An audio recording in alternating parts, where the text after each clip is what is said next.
अंदर हम लोग पढ़ने जा रहे हैं क्लास 7 हिस्ट्री का chapter 2 new Kings and kingdoms, और ये है उसका पार्ट 2। अगर आपने इसका पार्ट 1 जो हम लोगों ने लास्ट वीडियो थी हमारी पार्ट 1, अगर आपने वो वाला लेक्चर नहीं देखा है तो उसके लिंक मैं आपको डिस्क्रिप्शन बॉक्स के अंदर दे दूंगा, वहां से जाके आप उसको देख लीजिएगा। ठीक, आपके सारे डाउट्स क्लियर हो जाएंगे। ठीक, तो इसी के साथ बिना टाइम वेस्ट के शुरू करेंगे आज की इस वीडियो को। अगर आपको ये वीडियो पसंद आए तो वीडियो को जरूर लाइक कर दीजिएगा, चैनल पे नहीं है सब्सक्राइब कर दीजिएगा, it will mean a lot. और चलते हैं फटाफट से अपनी इस वीडियो की तरफ। तो यहाँ पर सबसे पहले हम लोग समझते हैं प्रेशस्टीज एंड लैंड ग्रांट्स। हम लोगों ने कल इससे पीछे तक का सारा पार्ट पढ़ लिया था। इसमें हम लोगों ने क्या क्या पढ़ा था?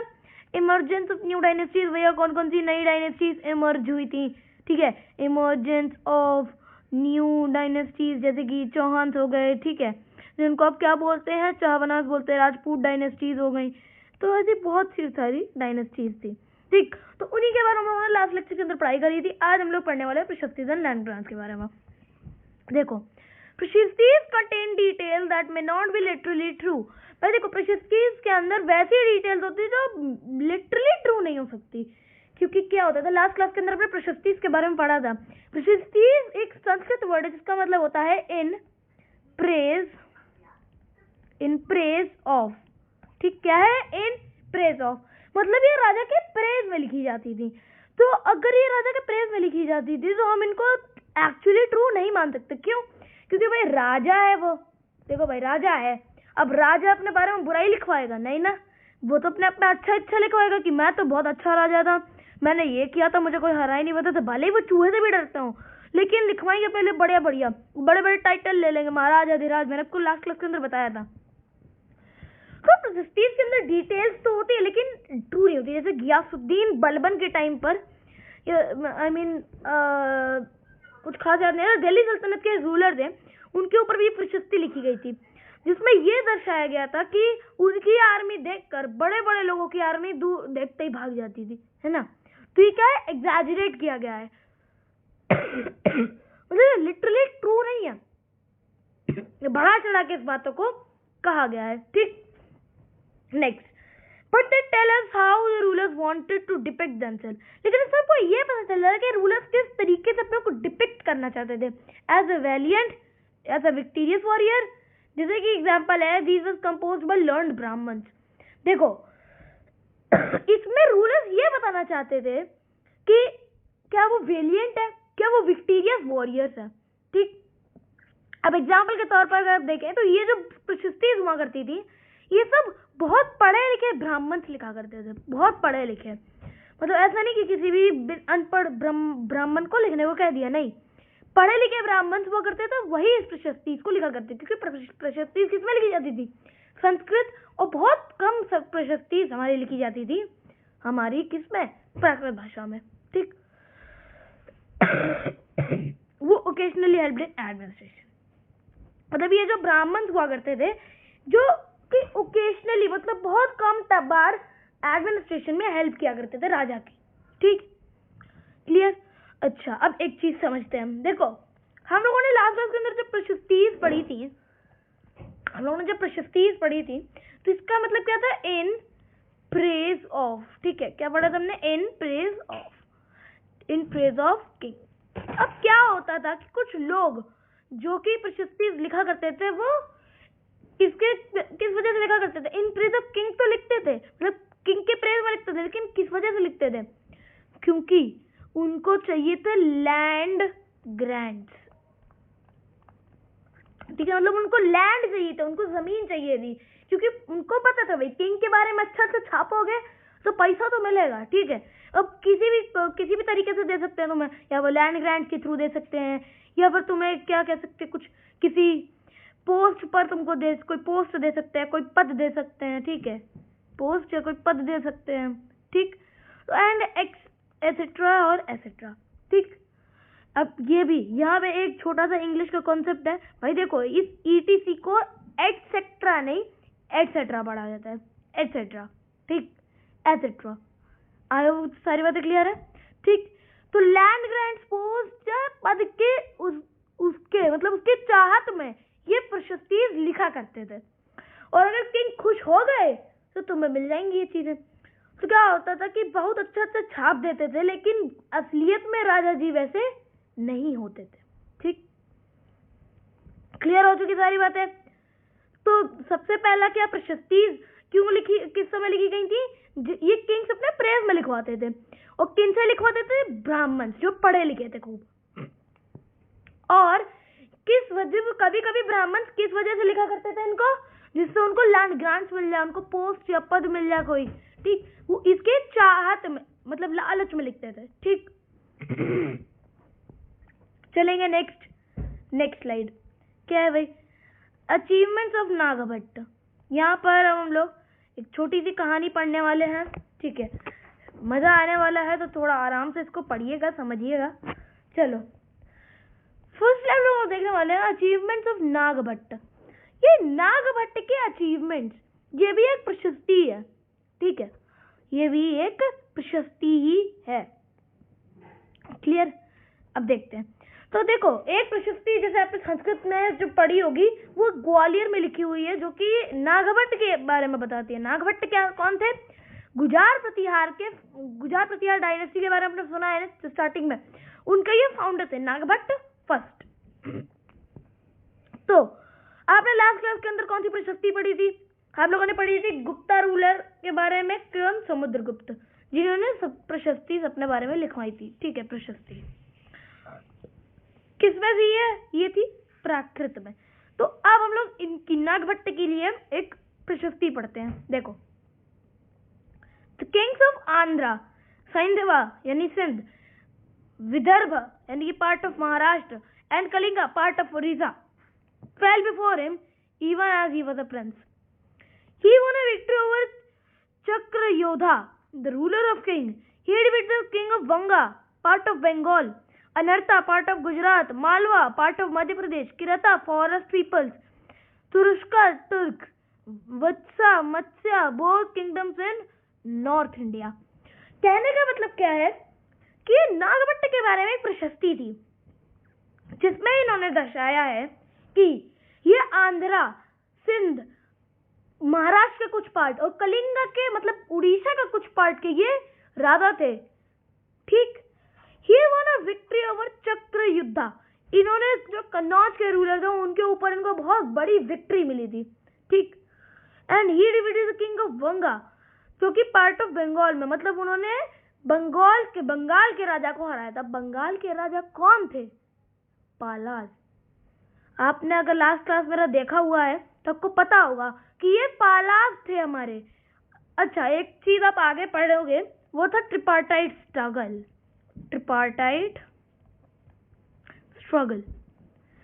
ये किस वजह से हुआ था? सिर्फ कन्नौज के लिए हुआ था। ठीक है, अच्छा, कन्नौज के लिए ही क्यों हुआ था? क्योंकि ये बना हुआ था गंगा नदी के बिल्कुल तट पर बना हुआ था कन्नौज। ठीक है, तो यहाँ क्या होता था? यहाँ खेती बाड़ी अच्छी हो सकती थी। तो यहाँ पर क्या हुआ कि पालाज, हमारे गुर्जर प्रतिहार, और हमारे कौन नीचे से राष्ट्रकूटाज, ये सब सिर्फ कन्नौज के लिए तीनों लड़ रहे थे। कोई इधर से हमला करे, तो कोई इधर से हमला करे, तो कोई इधर से हमला करे। ठीक, तो नागभट्ट गुर्जर प्रतिहार के थे। अब असलियत में अगर देखा जाए तो देखो, चक्रयुद्धा मतलब उन्होंने कन्नौज के किंग को हरा दिया। ठीक है, कोई दिक्कत नहीं। वंगा पार्ट ऑफ बंगाल मतलब पालाज को भी हरा दिया था। नहीं, ऐसा नहीं है। अनर्थ गुजरात के साइड से जो आ रहे थे। मालवा पार्ट ऑफ मध्य प्रदेश, मतलब नीचे से जो आ रहे थे राष्ट्रकूटाज, उनको भी इनने हरा दिया था। फॉरेस्ट के पीपल्स को भी हरा दिया था इनने, टुक्स को भी हरा दिया था, और मत्स्य वत्सा, ये किंगडम से नॉर्थ इंडिया के, इनको भी हरा दिया था। तो ठीक है, मतलब ये एग्जैजरेटेड थिंग्स ही आपको देखने से पता चल रही है। ठीक, चलो नेक्स्ट, वही बात आ गई। Kings often rewarded Brahmins with grants of land. क्या होता था? जैसे जैसे ब्राह्मण उनके लिए अच्छा लिखते थे। ठीक, जैसे ब्राह्मण ने उनके लिए बहुत अच्छा लिख दिया, तो राजा खुश हो गए। तो वो क्या करते थे? ब्राह्मण्स को रिवॉर्ड क्या करते थे? किसके फॉर्म में रिवॉर्ड किया करते थे? बहुत बड़ी जमीन उनको ऑफर किया करते थे वो। और इसको किस पे रिकॉर्ड किया जाता था? मतलब इस इंसान को हमने इतना लैंड दिया है, तो वो किस पे रिकॉर्ड किया जाता था? वो रिकॉर्ड किया जाता था कॉपर प्लेट्स पे। ठीक, वो कॉपर प्लेट पे रिकॉर्ड करा जाता था। क्लियर है ना? आई होप अभी से सारी बातें क्लियर है। क्लियर, चले आगे। अच्छा, अब मैंने एक और चीज तुम्हें बताई थी कि ब्राह्मण इन्हीं रिवॉर्ड के लिए कभी कभी इन्हीं लैंड के लिए वो लिखा करते थे प्रशस्ति। ठीक, चलते हैं नेक्स्ट आगे।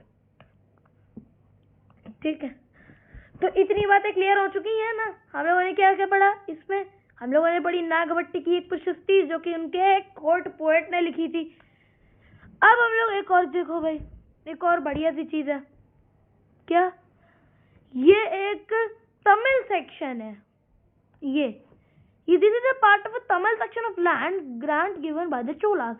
ये चोलास के एम्पायर के द्वारा दिया गया कुछ तमिल सेक्शन था लैंड का। ठीक, Tamil section of a land grant. ठीक, ये एक तमिल सेक्शन है लैंड ग्रांट का जो कि चोलास के द्वारा दिया गया था।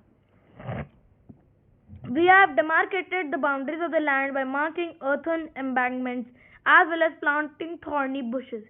This is what land contains: fruity bearing trees, water, land, gardens, orchards, trees, wells, open spaces, pasture land, a village, anthills, platforms, canals, ditches, rivers, sit-laden land, tanks, granaries, fish ponds, beehives, ठीक है, and deep lakes. मतलब क्या है? यहाँ पर क्या हुआ कि इन्होंने बाउंड्रीज को अपनी जो इनकी जो बाउंड्रीज थी, इनके एम्पायर की जो बाउंड्रीज थी, इनको इन्होंने अर्थन एम्बैंकमेंट्स मतलब जो हाथों से बनाए गए थे एम्बैंकमेंट्स से इनको कवर किया। कभी कभी थॉर्नी बुशेस लगा के, और ये जो लैंड था इसी वजह से इनमें फ्रूट बियरिंग ट्रीज हुआ करते थे, वाटर हुआ करता था, लैंड हुआ करता था, gardens, orchard, trees, wells, open spaces, pasture land, village, anthills etcetera etcetera. ठीक, अच्छा, अब एक शब्द सुनना तुम लोग यहाँ पे, ग्रैनरीज। तो ग्रैनरीज क्या है बेसिकली? ग्रैनरीज है क्या? यहाँ पर ग्रैनरीज से क्या तात्पर्य देना चाह रहा है वो? अच्छा, आपने लास्ट क्लास के अंदर इंडस, ठीक है, किसके बारे में? इंडस वैली सिविलाइजेशन के बारे में पढ़ा था। ठीक है, सिविलाइजेशन। तो आपने क्या देखा था कि जो इंडस वैली सिविलाइजेशन थी वहां के लोग अपने लिए ग्रैनरीज बनाया करते थे। और ग्रैनरीज क्यों बनाया करते थे? वो ग्रैनरीज इसलिए बनाया करते थे जिससे वो अपना जो अनाज उगाते थे उसको वो स्टोर कर सके। क्लियर? आई होप अभी तक सारी बातें क्लियर है। ठीक है, कोई डाउट नहीं, कोई दिक्कत नहीं, कोई परेशानी नहीं। चलेंगे आगे। He who receives the land and can collect taxes from it. जिसको भी ये लैंड मिलेगा, जिसको भी लैंड मिलेगा उससे हम लोग टैक्सेस कलेक्ट कर सकते हैं। मतलब जिसको भी ये लैंड मिलेगा वो टैक्सेस कलेक्ट कर सकता है। He can collect taxes imposed by judicial officers such as fines, tax on betel leaves, that on woven clothes as well as on vehicles. ठीक, क्लियर हो गई ना इतनी बातें? चलेंगे आगे। अब इसके बाद he can build large room with upper stories made of baked brick. और क्या हो सकता है कि वो अपने जो उनको लैंड मिला हुआ है उसके ऊपर वो किसी और को भी वो लैंड दे सकते थे और उनके ऊपर वो फाइन्स, टैक्स ले सकते थे। और बीटल लीव्स मतलब पान के पत्ते पे ले सकते थे, वुवन क्लोथ्स पे ले सकते थे और व्हीकल्स पे भी ले सकते थे। ठीक, वो बड़े बड़े घर बनवा सकते थे जिसमें अपर स्टोरीज भी होंगी, मतलब उसमें दूसरा माला, तीसरा माला भी होगा, और जो कि किससे बने होंगे? बेक्ड ब्रिक से। ठीक, और क्या हो सकता था? He can get a large and small well dug. उसको लार्ज और एक बड़ा, लार्ज और एक छोटा, या तो लार्ज होगा या तो छोटा होगा, एक डग भी, एक वेल भी मिलेगा जो कि खुदा हुआ है। ठीक, He can plant trees and thorny bushes. वो प्लांट्स भी उगा सकता था और थॉर्नी बुशेस भी उगा सकता था। If necessary, he can get canals constructed for irrigation. अगर वो वहाँ पे खेती बाड़ी करेगा तो उसको canals constructed मिलेंगी। ठीक, he should ensure that the water is not wasted. लेकिन उसको ये इंश्योर करना पड़ेगा कि वाटर वेस्ट ना हो। And that embankments are build, और वहीं पे एम्बैंकमेंट्स बिल्ड होते थे। क्लियर? देखो, list all the possible sources of irrigation mentioned in the inscription and discuss how these might have been used. ये जो अभी मैंने आपके सामने पढ़ा था, इसके अंदर जितने भी इरिगेशन के सोर्स है, पॉसिबल सोर्सेस, उनके बारे आपको उनको मेंशन करना है और उनके बारे में पढ़ना है, उनको डिस्कस करना है। ठीक? अच्छा, अब यहाँ पर क्या है? Unusual for 12th century was a long Sanskrit poem containing history of kings who ruled over Kashmir. देखो, 12th century की बात है,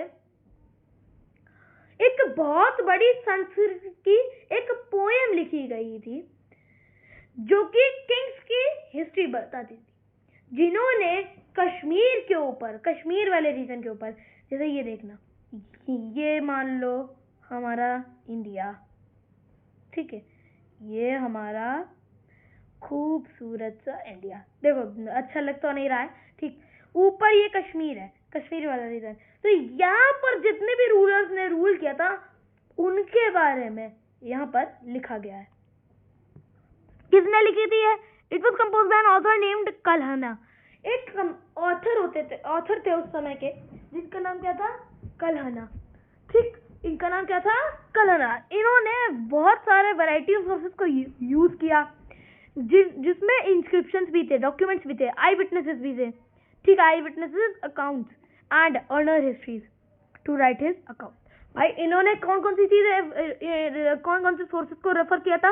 इंस्क्रिप्शंस, डॉक्यूमेंट्स, आई विटनेसेस और इन सबके ऐसे सारे अकाउंट्स, और कुछ जो पुराने टाइम के हिस्टोरियंस थे जिन्होंने चीजें लिखी थी उनकी बुक्स को भी रेफर किया था। ठीक, जिसकी हेल्प से उन्होंने अपना अकाउंट, मतलब उन्होंने बाकी राजाओं के बारे में लिखा। ठीक, unlike the writers of Prashastis, he was often critical about the rulers and their policies. लेकिन जो ये वैसे नहीं थे जो प्रशस्तिस के राइटर्स थे, मतलब राजा के बारे में बहुत अच्छा छाप देंगे, नहीं, वो बहुत क्रिटिकल थिंक करते, मतलब वो बहुत गहराई से सोचते थे। किसके बारे में? रूलर्स के बारे में और उनकी पॉलिसीज के बारे में, मतलब जो उन्होंने पॉलिसीज चलाई थी। ठीक, जैसे कि मोहम्मद बिन तुगलक, उनको क्यों कंफ्यूज जीनियस कहा जाता है? क्योंकि उन्होंने उनको उनकी पॉलिसीज की वजह से कंफ्यूज जीनियस समझा था। मतलब उनके प्लान्स तो बहुत बढ़िया थे, लेकिन जैसे ही वो इनको इम्प्लीमेंट करते थे उनसे कुछ ना कुछ छोटी मोटी गलतियां हो जाती थी। ठीक, चलो, तो यहाँ पर एक टॉपिक होता है समाप्त। तो नेक्स्ट है वॉरफेयर फॉर वेल्थ। ठीक है, वॉरफेयर फॉर वेल्थ का मतलब पैसे के लिए लड़ाई। किसके लिए? पैसे के लिए लड़ाई। ठीक है, वॉरफेयर फॉर वेल्थ। अच्छा, you may have noticed that each of these ruling dynasties was based on a specific region. मतलब अपने इस टाइम पीरियड की अगर हम बात करें तो इनके अंदर जो रूलिंग डायनेस्टीज थी वो कुछ स्पेसिफिक रीजन के ऊपर बेस्ड थी, और उसी सेम टाइम पर उन्होंने कोशिश करी थी कि वो दूसरे रीजन पर कब्जा करके उनको कंट्रोल कर सके। ठीक, चलो, इसके बाद वन पर्टिकुलरली, तो इसको थोड़ा सा करेंगे जूम इन। ठीक है, one of this prized area was the city of Kannauj in the Ganga valley.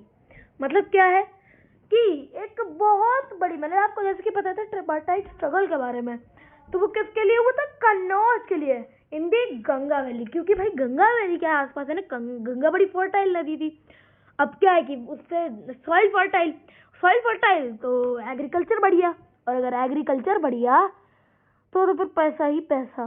ठीक, for centuries rulers belonging to Gujarat Pratihar, centuries के लिए 100 से 150 सालों के लिए जो गुजरात प्रतिहार थे, उनके rulers, Rashtrakutan rulers, Pala dynasties, इनने फॉट किया टू कंट्रोल ओवर कन्नौज, जिससे वो कन्नौज के ऊपर कंट्रोल जमा सके। Because there were 3 parties in the long drawn conflict, historians often describe this as tripartite struggle. कैसे डिनोट किया करते थे इसको? वो ट्रिपार्टाइट स्ट्रगल ऐसे उसको वो डिनोट किया करते थे। ठीक है, क्लियर सारी बातें क्लियर ना? तो कैसे इसको डिनोट किया करते थे? बोला एज ट्रिपार्टाइट स्ट्रगल। क्लियर, सब कुछ समझ गए? चले आगे। Rulers also try to demonstrate their powers and resources by building large temples. Rulers कभी कभी क्या होता था कि वो अपनी पावर, अपने रिसोर्सेज को दर्शाने के लिए बहुत बड़े बड़े मंदिर बना देते। जैसे कि साउथ में आप चले जाइए तो वहां पे आपको दिख जाएगा सन टेम्पल। वहां पर सन की किरणें सबसे पहले आती है, उसको इतना एक्यूरेटली बनाया गया है कि जो भी सबसे पहली सूरज की किरण होगी वो वहीं पे गिरेगी आके। इतने बढ़िया तरीके से उसको डिजाइन किया गया। अगर आप देखिए लिंगराज टेम्पल। अच्छा, आपने एक और चीज देखी होगी, साउथ में जो टेम्पल्स होता है उनका दरवाजा नहीं खोला जाता। क्यों? कुछ आपने मंदिर ऐसे देखे होंगे जहाँ का जो मुख्य दरवाजा है, जहाँ पर दान रखा जाता था, उसको कभी नहीं खोला जाता। क्यों नहीं खोला जाता? क्योंकि उसके अंदर इतनी वेल्थ है कि अगर आपने सुना होगा महमूद गजनी के बारे में, तो वो यहाँ पर सोमनाथ टेम्पल से वो इतना खजाना लूट के ले गया था कि 21 सालों तक, समझ रहे हो ना, 21 सालों तक गजनी के अंदर जितने भी लोग थे 1% उनमें से किसी को भी काम करने की जरूरत नहीं पड़ी। इतना पैसा लूट के ले गया था वो, समझे? तो 21 सालों तक किसी को कुछ भी काम करने की जरूरत नहीं पड़ी। ठीक, इतना पैसा लूट के ले गया था वो यहाँ से। और तब भी हमारे पास इतनी ज्यादा वेल्थ थी कि वो कम से कम नहीं तो 17 बार इंडिया पर अटैक करके 17 बार लूट के ले गया।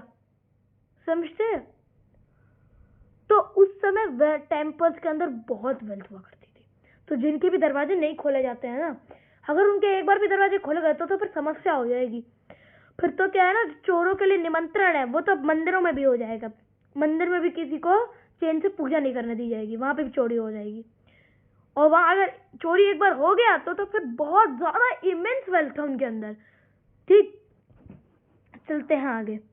Rulers also tried to demonstrate power by resources by building large temples. So when they attacked another's kingdom, they often choose to target temples.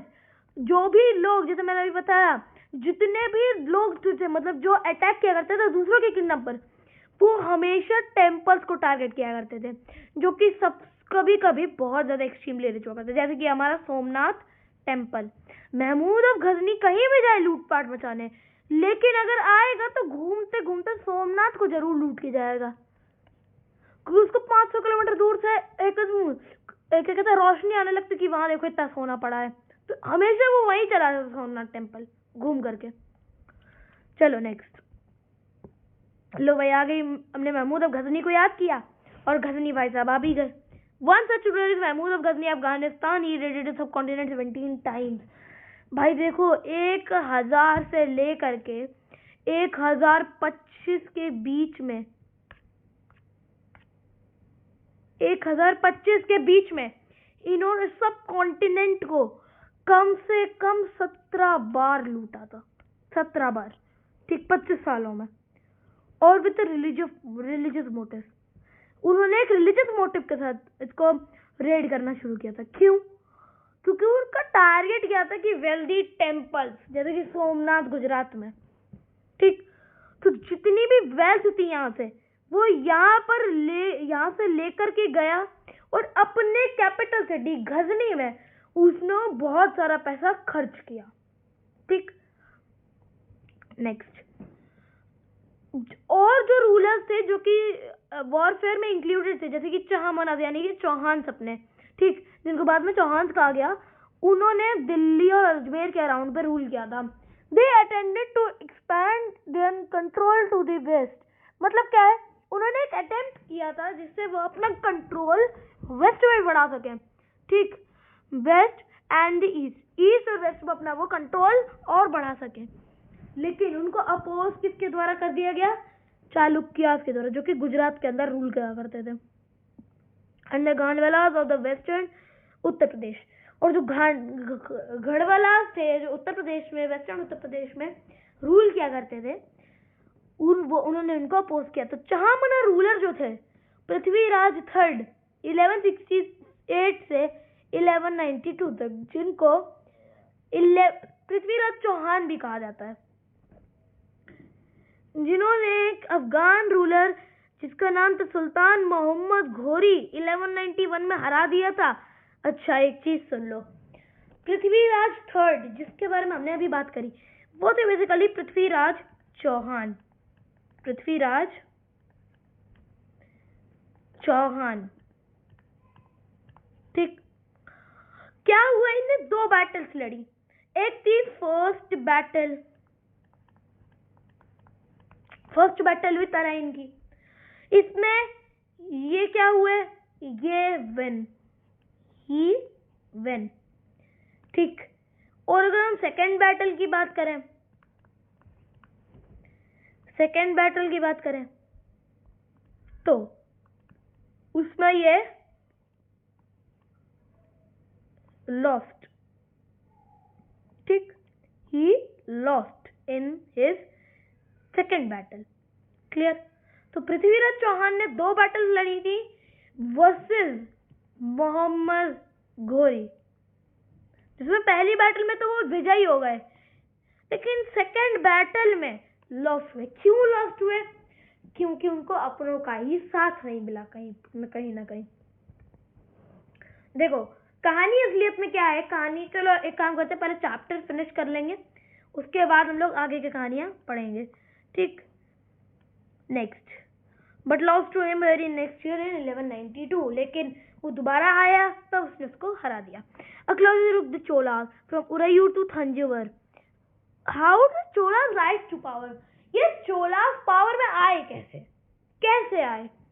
A minor chief family was known as Muttarayyar held power in the Kaveri Delta. मतलब क्या है कि एक बहुत बड़ी chief family थी जिसका नाम क्या था, मुत्तरैयर, जिन्होंने पावर कहाँ ऑब्टेन करी, कावेरी डेल्टा पर। ये सबऑर्डिनेट थे पल्लवा किंग कंचीपुरम के, विजयालया, जिनका नाम क्या था, विजयालया, who belonged to the ancient chiefly family of Cholas from Uraiyur. ये उरैयूर के रहने वाले थे विजयालया, जो कि इसी चोला फैमिली से बिलोंग किया करते थे। उन्होंने डेल्टा जो था मुत्तरैयूर से 9th सेंचुरी के अंदर कैप्चर कर लिया, मिड 9th सेंचुरी में, मतलब 950 में इसको कैप्चर किया उन्होंने। 950 के अराउंड इन्होंने इसको कैप्चर किया, ठीक। He built the town of Thanjavur, इन्होंने एक थांजूवर करके एक टाउन बिल्ड किया, पूरा का पूरा टाउन, और एक टेम्पल बनवाया गॉडेस किसके लिए, निशोम भसुदिनी, ठीक। भाई नाम भी अजीब है, निशोम भसुदिनी टेम्पल बनवाया उन्होंने, ठीक। इन गॉडेस के लिए इन्होंने एक टेम्पल बनवाया। नेक्स्ट देख लेंगे, तो यहाँ देख सकते हो ये क्या है, ये है हमारे चोलास का एम्पायर, ठीक है।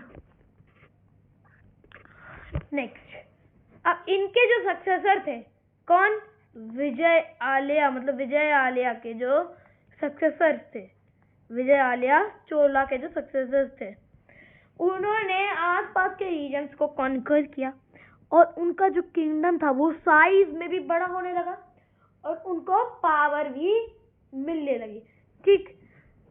The Pandyan and the Pallava territories to the south and north were made part of this kingdom. देखो पल्लवास को तो उन्होंने छोड़ा नहीं, क्योंकि पल्लवास के उनके ऊपर बहुत सारे अत्याचार किए होते, तो पल्लवा का तो उन्होंने खत्म ही कर दिया जड़ से। अब उनके दोस्त कौन बचे, पांड्यास। तो पांड्यास को क्या कहा उन्होंने कि भैया तो मेरे अंडर रह लो, ठीक है। मतलब पहले तो उनको उसकी जगह को कॉन्कर किया, फिर क्या था, पांड्या रूलर्स ने उनके सामने माफी मांगी। तो क्या था कि जो पांड्यास थे उन्होंने कहा कि तुम मेरे ही अंडर रहोगे, लेकिन मेरे लिए अपना किंगडम तुम चला सकते हो, ठीक है। मतलब जो भी चीजें आएंगी तुम्हारे पास, जितनी भी आर्मी होगी तुम्हारी, वो तुम मेरे पास भेजोगे हमेशा जब भी मैं जंग लड़ने जाऊंगा, ठीक। ऐसा कह करके पांड्यास, और इसी तरीके से उन्होंने चेरास को भी धमका करके अपने अंडर किया, लेकिन उनको रूल करने दिया, ठीक। नेक्स्ट, राज फर्स्ट सबसे पावरफुल और इम्पोर्टेंट रूलर थे चोला के। ये किंग कब बने, 985 में, और उन्होंने अपना कंट्रोल कहाँ कहाँ जमाया, मोस्ट ऑफ दीज एरियाज, मतलब सब इन्होंने नॉर्थ जो हमारा इंडिया था इसमें ऑलमोस्ट उतने पे पूरे पे कब्जा कर लिया था। उन्होंने अपना बहुत सारा एरिया पे कब्जा किया था। ठीक, उन्होंने अपने एडमिनिस्ट्रेशन जो उनके जो विजय आलिया छोड़ के गए थे उनके एडमिनिस्ट्रेशन को रीऑर्गेनाइज किया। अब राजराज के सन थे राजेंद्र वन, उन्होंने भाई राज के सन है तो उनकी ही पॉलिसीज को फॉलो करके उन्होंने गंगा वैली मतलब कन्नौज वाली साइड पर किया। ठीक, Sri Lanka and countries south east Asia, भाई साउथ ईस्ट एशिया की भी कुछ कंट्रीज पे इन्होंने कब्जा जमाना, मतलब इन्होंने अपने लिए नेवी बनाई थी। नेवी बना करके इन्होंने समुद्र पार के जो दूसरे साइड के देश थे वो वहां पर उन्होंने भी कब्जा किया। तो यहाँ पर अगर आप देख सकते हो तो आपको लगेगा कि ये कितना छोटा एम्पायर है। एम्पायर तो ये किसी एंगल से भी नहीं लग रहा, ठीक है, इतना छोटा है। लेकिन अगर आप देखोगे तो नीचे साइड पर इनका और बड़ा एम्पायर है। तो इसीलिए इस शब्द का हम लोग इस्तेमाल कर रहे हैं। किसके लिए? एम्पायर शब्द का इस्तेमाल हम लोग कर रहे हैं। बाकी असलियत में अगर इंडिया की बात कर लें सिर्फ तो ये एक किंगडम था। ठीक, splendid temples and bronze sculptures, भाई देखो बहुत बड़े बड़े इन्होंने जो टेम्पल्स बनवाए थे, जैसे कि जो थांजावुर में आप देख सकते हो, गंगकोंडा चोलापुरम में आप देख सकते हो। तो जो ये राजा राजेंद्र चोला ने ये बनवाए थे तो आर्किटेक्चरल स्कल्पचर इन्होंने चीजें बनवाई थी। ठीक, क्लियर, चलते हैं आगे। ये देख सकते हो एक टेम्पल की फोटो दिख रही है यहाँ पे आपको। कहाँ का है ये? गंगईकोंडम चोलापुरम में ये बना हुआ है। बहुत सुंदर टेम्पल है। इसके भी कुछ दरवाजे नहीं खोले गए हैं क्योंकि यहाँ पर भी बहुत ज्यादा इमेंस वेल्थ थी। क्लियर, सारी बातें क्लियर है ना? चले नेक्स्ट, क्या है? चोला टेम्पल्स ऑफन बिकम न्यूक्लियस, एक सेकेंड, क्या लिखा हुआ है यहाँ पर? हाँ, Chola temples often become a nucleus of the settlements which grew around them. चोला के जहाँ भी टेम्पल बन जाएंगे, जहाँ पे भी चोला के रूलर्स टेम्पल बनवाएंगे, वहां पर ही सबसे ज्यादा लोग रहने आ जाते। क्यों? वेल्थ है, पैसा है, पैसा चाहिए, इंसान को पैसा चाहिए, तो इसीलिए वो सबसे ज्यादा टेम्पल्स के किनारे बस जाते थे। आजकल के लोग क्या होता है कि टेम्पल्स के बगल में नहीं, बैंक्स के बगल में जाकर के सेटलमेंट बना लेते हैं। लेकिन उस समय लोग टेम्पल के अराउंड जाना चाहते थे। क्यों? टेम्पल्स में वेल्थ है। आजकल के दिन में टेम्पल्स के अंदर इतनी वेल्थ नहीं है। हाँ, कुछ जैसे मंदिर से, जैसे कि आप देख सकते हो यहाँ पर आप राम मंदिर जो भी रिसेंटली बना है उसके अंदर एक दिन के अंदर 1 लाख रुपए का दान आया था। ठीक है, तो ऑब्वियसली बहुत सारा पैसा आता है जो बड़े बड़े मंदिर होते हैं उनके अंदर। ठीक, clear. These were the centers of craft and production. ये सेंटर भी हुआ करते थे क्राफ्ट और प्रोडक्शन के। Temples were also endowed with the land, rulers as well as by others. ठीक, the produce of this land went into maintaining all the specialists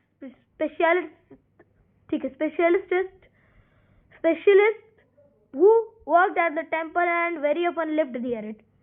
ठीक, जो लैंड का प्रोड्यूस हुआ करता था, जो कि मेंटेन किया करते थे स्पेशलिस्ट मेंटेन किया करते थे, जो कि टेंपल में वर्क किया करते थे और कभी कभी उसके आसपास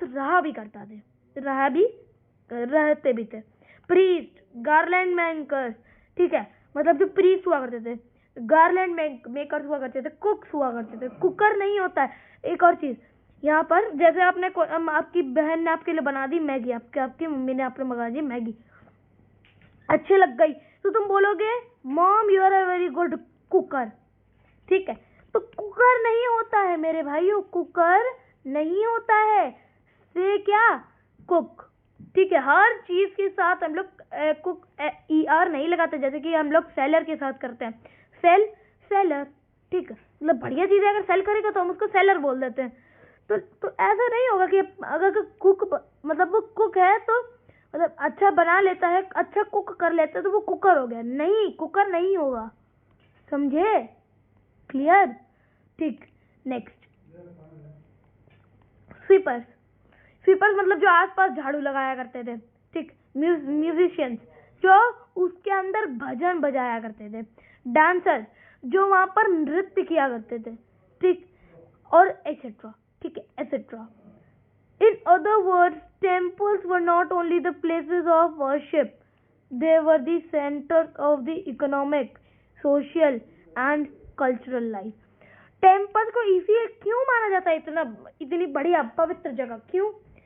क्योंकि वो सिर्फ इकोनॉमिक नहीं, वो सिर्फ वर्शिप के लिए जगह नहीं है, वो एक इकोनॉमिक, एक सोशल और एक कल्चरल लाइफ का सेंटर है, ठीक। Amongst the craft associated with temples, the making of bronze images was the most distinctive, ठीक। चोला bronze images was considered the most finest। देखो, जो चोला अपने यहाँ पर ब्रॉन्ज के इमेजेस बनवाया करते थे वो one of the finest pictures होती थी।